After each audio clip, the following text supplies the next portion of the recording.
Having a baby at your age would mean you'd give birth to a dumb kid. I don't have time for that. I'd like a divorce. That's what my husband said after finding out that I was pregnant. To him, a wife and a child were just assets to his life. If the asset didn't suit him, he'd move on to the next. We were replaceable. But 30 years passed, and he was stunned to discover how my daughter turned out. This is your daughter? My name is Harriet O'Neill. I'm no one special, just an average person with an average life. Born to average parents, I went to school and got a job. I had excellent grades and got accepted to a prestigious university in my town with a full-ride scholarship. I was so grateful. At the time, the economy was rough, and I was grateful to have landed a job at a huge company. I knew I had to work hard. Before I knew it, I turned 30. I was worried I was running out of time to find a husband or a potential life partner. I'm in love with you. Let's make this official. Thomas, then 26, declared. I asked him if he was sure he wanted to be with someone older than him. Harriet, you're sweet. You're amazing at your job. You are the perfect woman. He always knew just what to say. A year later, I turned 31, and we got married. We always knew we wanted to have kids one day, so I changed jobs to start planning to have a child. However, a year passed, and then 3 years passed, then 5. We still hadn't fallen pregnant. We decided to give up on trying and get used to the idea of living life as a childless couple. Then I turned 41, and my doctor had some shocking news. You're pregnant. I have been waiting to hear those words for over 10 years. I went to tell Thomas the exciting, shocking news. Huh? You're pregnant? Right now? He didn't sound too happy. Aren't you excited? No, I'm not excited. You're 41. Thomas shook his head. You're too old to be pregnant, and you're too old to have a child. Aren't you embarrassed by that at all? No, I don't think I'm too old. Why would I be embarrassed? Well, I am. I mean, a 41-year-old woman who just so happens to be my wife falls pregnant.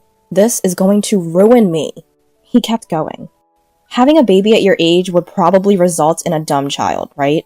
There's a high chance they might have some kind of disability. I can't raise a failure. Wow, I am having this baby. Fine, then we're getting a divorce. Raise the kid on your own. I couldn't believe what he said. I didn't want to, but he was serious. The next day, he had the papers ready to go. So, I made my decision too. Alright, I'll get a divorce. I knew I was going to have my baby. While signing the papers, Thomas kept talking. You know, I only married you because of your degree. I thought that marrying a smart, capable woman would guarantee a smooth married life. I never imagined you'd turn out to be this dumb. Thomas had an impressive education himself, and thought marrying a smart woman would help maintain his image. We were married for 10 years, and I never realized that this was the truth.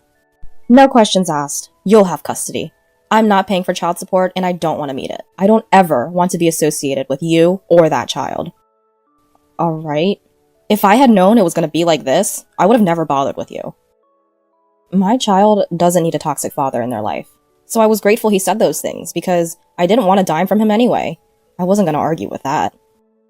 After we divorced, I moved back into my parents' home and gave birth, surrounded by my loving friends and family.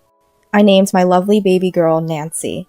Unlike Thomas's prediction, she was born full term, healthy, stable, and fully developed. Her body is strong, like an athlete's. She's even better at sports than I was. But most importantly, she has a beautiful heart. Such a heart that I was not expecting. Living this life with Nancy wasn't going to be so bad after all, and I was glad Thomas and I didn't work out. And before I knew it, the thought of his existence was long forgotten, and 30 years went by. Harriet? Thomas? We bumped into each other unexpectedly at a well-known hospital in the area. I was in the hospital gown, and Thomas was walking in as a visitor. He was surprised to see me, and he noticed what I was wearing. So, you're an inpatient, huh? Sad. I may not know how sick you are, but with that baby you decide to have and your own issues, I know those medical bills are ridiculous. Excuse me? You had that baby, right? You were too old to carry and deliver a child. I know that child didn't develop correctly. Your baby's cost of treatments on top of yours? Yikes. He was quick to belittle me and jump to conclusions. He's still the same, after 30 years.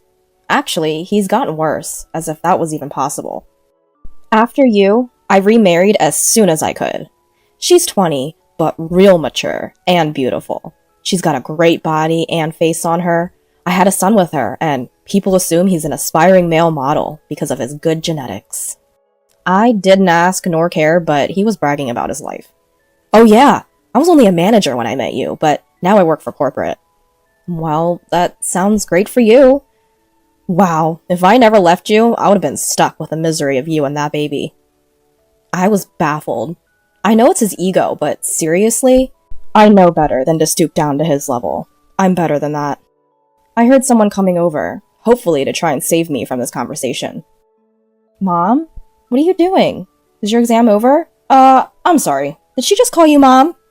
A young woman doctor in a white coat appeared before us. Yeah, sorry, honey. Let me introduce you guys. This is... I stopped myself. How was I supposed to introduce him? Thomas never existed in our lives, and his name was never brought up, and I never mentioned him to her. Nancy stood there, glaring at him, and said, I could hear what you were talking about from all the way over there. I could put together that he's my biological father. I just never expected it to be you, Thomas. Wait, Nancy, you know him? Not personally, I never met him, but he's quite the talk around the hospital. His son is hospitalized with diabetes, but he and his wife don't listen to the doctors and sneak in food. His wife causes a lot of trouble about it. Nancy was working her residency as a doctor at this hospital. Despite how young she was well admired and respected in the medical field and community. What Thomas was saying about his son was clearly a lie. His face was stiff and as white as a ghost. I thought he was an aspiring male model. He just loves his food. He's a growing boy. He's fine. Nancy sighed annoyingly at him.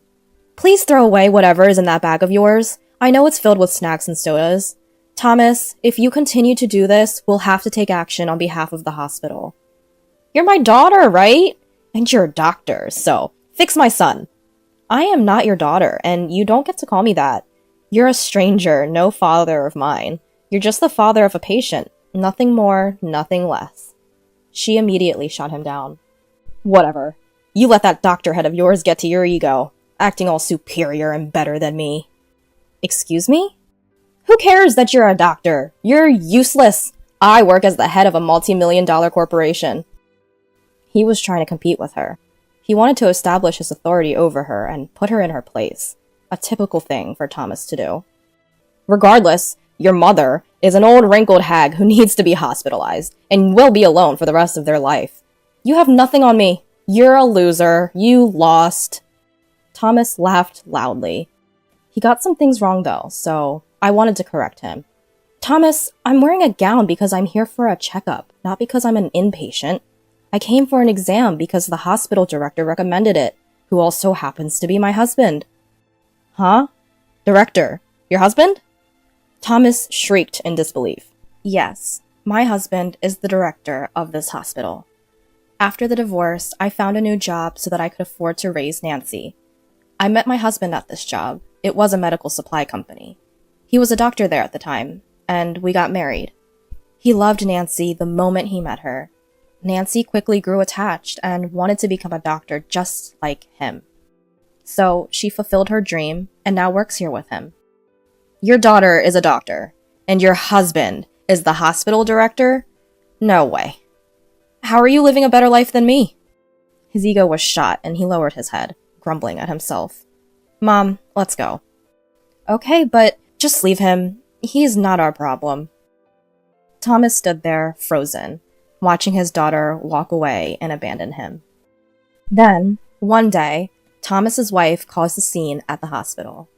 The doctor demanded, once again, stop bringing outside food and drinks into the hospital. Instead of being respectful, she was immediately defensive. She started to become physical with the nurse and was forced to be escorted out. They were denied care and were banned from the hospital. No other hospitals were able to take them in, and they were forced to provide him with home care instead. His diet stayed the same, however, and his condition worsened. I have no idea what Thomas was thinking, because he came looking and begging for Nancy's help afterwards. Please, do something. Why should I have to do something for someone I don't even know? I'm your father, and my father is the hospital director. What are you talking about? You rejected me before I was even born, and now you're saying you're my father? You should be ashamed of yourself. Nancy ignored him, and she didn't think twice about it. Thomas's finances were dwindling due to his son's medical bills. His wife spent their money splurging on herself, and she wasn't helping. At this point, the rest of his life wasn't looking too good. It was proven to be true, because Thomas eventually found his way to our house to try and negotiate with my husband and I. But my husband cut him off and threatened him. If you don't leave right now, I will call the police. He marched away and left, his car speeding off the property. I received my results of the exam I had at the hospital, and everything looked good.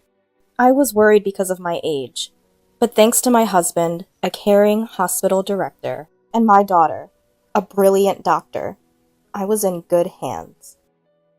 It's because of them that I know I will always be happy and healthy.